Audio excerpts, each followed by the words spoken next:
नमस्कार दोस्तों, हमारे चैनल में आपका स्वागत है।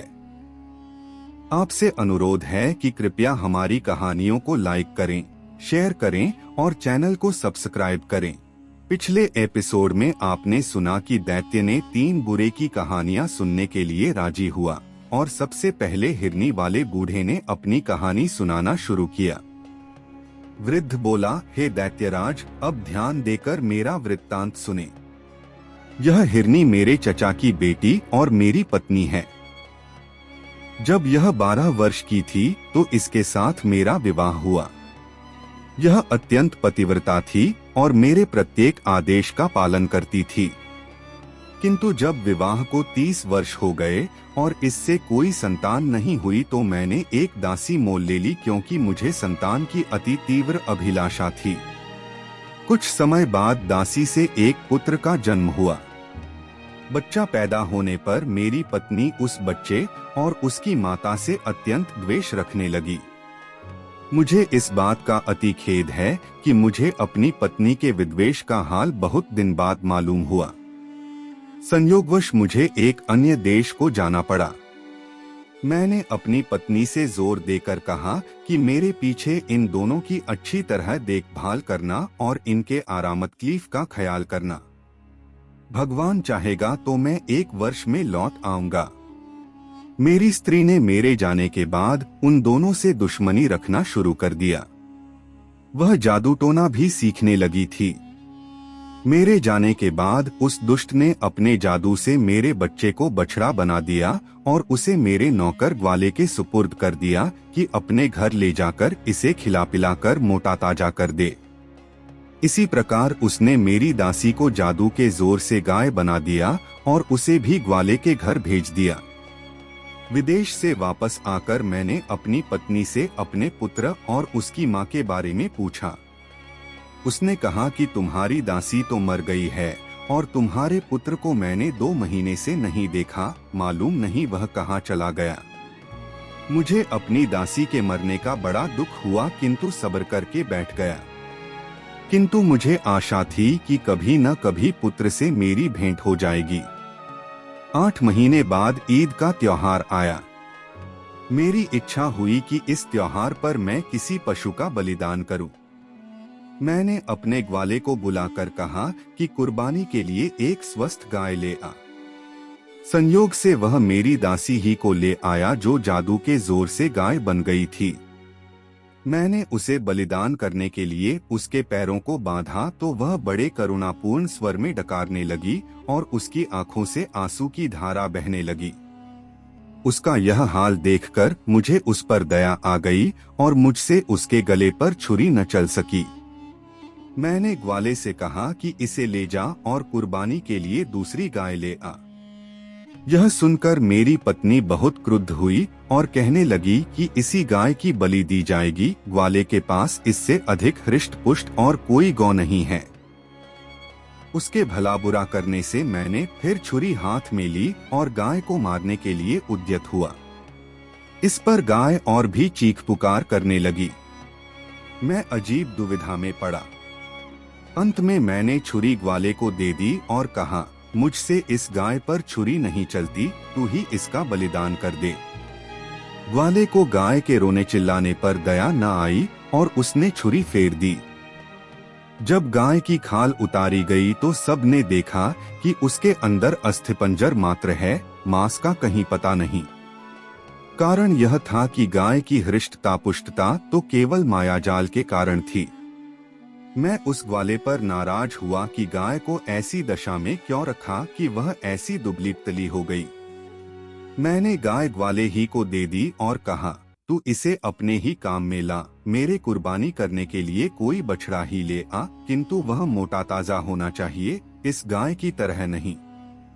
ग्वाला शीघ्र ही एक मोटा ताजा बछड़ा ले आया। बछड़ा देखने में भी बड़ा सुंदर था। यद्यपि उस बछड़े के बारे में मुझे मालूम न था कि यह मेरा ही पुत्र है, तथापि उसे देखकर मेरे हृदय में प्रेम उमड़ने लगा और वह बछड़ा भी मुझे देखते ही रस्सी तुड़ाकर मेरे पैरों पर गिर पड़ा। इस बात से मेरे हृदय में प्रेम का स्रोत और जोर से उबलने लगा और मैं सोचने लगा कि ऐसे प्यारे बछड़े को कैसे मारूं। इन भावनाओं ने मुझे अत्यंत विह्वल कर दिया। उस बछड़े की आंखों से आंसू बहने लगे। इससे उसके प्रति मेरा प्यार और उमड़ा और मैंने ग्वाले से कहा कि इस बछड़े को वापस ले जा और इसकी जगह कोई दूसरा बछड़ा ले आ। इस पर मेरी पत्नी ने कहा कि तुम इतने मोटे ताजे बछड़े की कुर्बानी क्यों नहीं करते। मैंने कहा कि यह बछड़ा मुझे बड़ा प्यारा लगता है और मेरा जी नहीं करता है कि इसका वध करूं, तुम इसके लिए कुछ जोर मत दो। लेकिन उस निष्ठुर दुष्ट ने तकरार जारी रखी और विद्वेषवश उसके वध पर जोर देती रही। मैं उसकी बहस से तंग आकर छुरी लेकर पुत्र की गर्दन काटने चला। उसने फिर मेरी ओर देखकर आंसू बहाए। मेरे हृदय में ऐसी दया और प्रीति उमड़ी की छुरी हाथ से गिर गई। फिर मैंने अपनी पत्नी से कहा कि मेरे पास एक और बछड़ा है, मैं उसे कुर्बान कर दूंगा। वह दुष्टमना फिर भी उसी बछड़े को मारने पर जोर देती रही, किंतु इस बार मैंने उसके बकने झकने की परवाह नहीं की और बछड़े को वापस कर दिया। हाँ, पत्नी के हृदय को सांत्वना देने के लिए कह दिया कि बकरीद के दिन इसी बछड़े की बलि दूंगा। ग्वाला बछड़े को अपने घर ले गया, लेकिन दूसरे दिन तड़के ही मुझसे एकांत में कहा कि मैं आपसे कुछ कहना चाहता हूँ और मुझे आशा है कि आप मेरी बात सुनकर प्रसन्न होंगे। मेरी बेटी जादू टोने में प्रवीण है। कल जब मैं उस बछड़े को वापस लेकर गया तो वह उसे देखकर हंसी भी और रोई भी। मैंने इस विचित्र बात का कारण पूछा तो बोली कि अब्बा, जिस बछड़े को तुम लौटाकर जिंदा लाए हो वह हमारे मालिक का बेटा है, इसलिए मैं इसे जीता जागता देखकर प्रसन्न हुई। रोई इसलिए कि इसके पहले इसकी माँ की कुर्बानी दे दी गई थी। हमारे स्वामी की पत्नी ने सौतिया डाह के कारण इन माता पुत्र को जादू के जोर से गाय और बछड़ा बना दिया था। मैंने जो अपनी बेटी के मुंह से सुना, जैसा का तैसा आपको बता दिया। हे दैत्यराज, अब आप सोचिए कि यह वृत्तांत सुनकर मेरे हृदय में कितना शोक और संताप उठा होगा। मैं कुछ देर मर्माहत होकर चुप रहा, फिर ग्वाले के साथ उसके घर पर चला गया ताकि इस वृत्तांत को उसकी बेटी के मुंह से सुनूं। सबसे पहले मैं उसकी पशुशाला में गया ताकि अपने बछड़ा बने हुए पुत्र को देखूं। मैं उस पर हाथ फेरूं इसके पहले ही वह मेरे पास आकर इतना लाड़ करने लगा कि मुझे विश्वास हो गया कि यह मेरा पुत्र ही है। मैंने लड़की के पास जाकर ग्वाले के मुंह से सुना हुआ हाल दोबारा सुना और लड़की से कहा कि क्या तुम इस बछड़े को फिर से मनुष्य का रूप दे सकती हो। उसने कहा, निश्चय ही मैं उसे दोबारा मनुष्य बना सकती हूँ।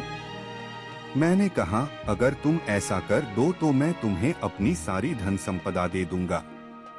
लड़की ने मुस्कुराकर कहा कि हम लोग आपके सेवक हैं, आप हमारे मालिक हैं, आपकी आज्ञा शिरोधार्य है, किंतु बछड़े को मनुष्य रूप में 2 शर्तों पर दूंगी। एक तो यह कि उसके मनुष्य बन जाने पर आप उसका विवाह मेरे साथ कर दें, और दूसरा यह कि जिसने इसे मनुष्य से पशु बनाया है उसे भी थोड़ा दंड दिया जाए।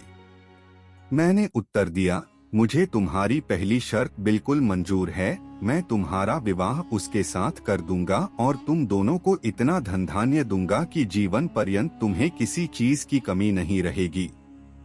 दूसरी शर्त में निर्णय मैं तुम्हारे ही हाथ छोड़ता हूँ, तुम जो भी दंड उसके लिए उचित समझोगी वही दंड मेरी पत्नी को दिया जाएगा।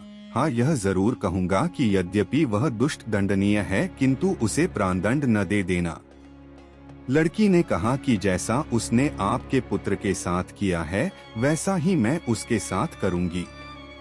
यह कहकर उसने एक प्याले में पानी लिया और उसे अभिमंत्रित करके बछड़े को सामने लाकर कहा कि ऐ खुदा के बंदे, अगर तू आदमी है और केवल जादू के कारण बछड़ा बना है तो भगवान की दया से अपना पूर्व रूप प्राप्त कर ले।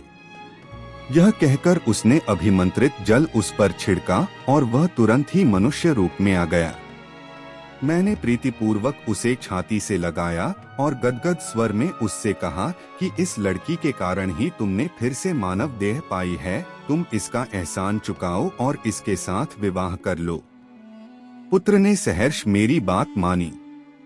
लड़की ने इसी प्रकार जल को अभिमंत्रित करके मेरी पत्नी को हिरनी का रूप दे दिया। मेरे पुत्र ने उस कन्या के साथ विवाह किया, किंतु दुर्भाग्यवश वह थोड़े ही समय के बाद मर गई। मेरे पुत्र को इतना दुख हुआ कि वह देश छोड़कर कहीं चला गया। बहुत दिनों तक मुझे उसका कोई समाचार नहीं मिला, अतएव मैं उसे ढूंढने निकला हूँ। मुझे किसी पर इतना भरोसा नहीं था कि अपनी हिरनी बनी हुई पत्नी को उसके पास छोड़ता, इसलिए मैं उसे अपने साथ लिए हुए देश देश अपने पुत्र की खोज में घूमता हूँ। यही मेरी और इस हिरनी की कहानी है। अब आप स्वयं निर्णय कर लें कि यह घटना विचित्र है या नहीं। दैत्य ने कहा, निःसंदेह विचित्र है। मैंने व्यापारी के अपराध का 1/3 हिस्सा माफ कर दिया। फिर शहरजाद ने शहरयार से निवेदन किया कि जब पहला वृद्ध मनुष्य अपनी कहानी कह चुका तो दूसरे बूढ़े ने, जो अपने साथ 2 काले कुत्ते लिए था, दैत्य से कहा कि मैं भी अपना और इन दोनों कुत्तों का इतिहास आपके सम्मुख रखता हूँ। यदि यह पहली कहानी से भी अच्छा हो तो आशा करता हूँ कि उसे सुनने के बाद व्यापारी के अपराध का 1/3 भाग और क्षमा कर दिया जाएगा। दैत्य ने कहा कि अगर तुम्हारी कहानी पहली कहानी से अधिक विचित्र हुई तो मैं तुम्हारी बात जरूर मानूंगा। अगले एपिसोड में हम सुनेंगे दूसरे बुरे की कहानी। तब तक के लिए अलविदा। अपना ध्यान रखना और कृपया कहानी को लाइक और शेयर करें। हमारे चैनल को सब्सक्राइब करें।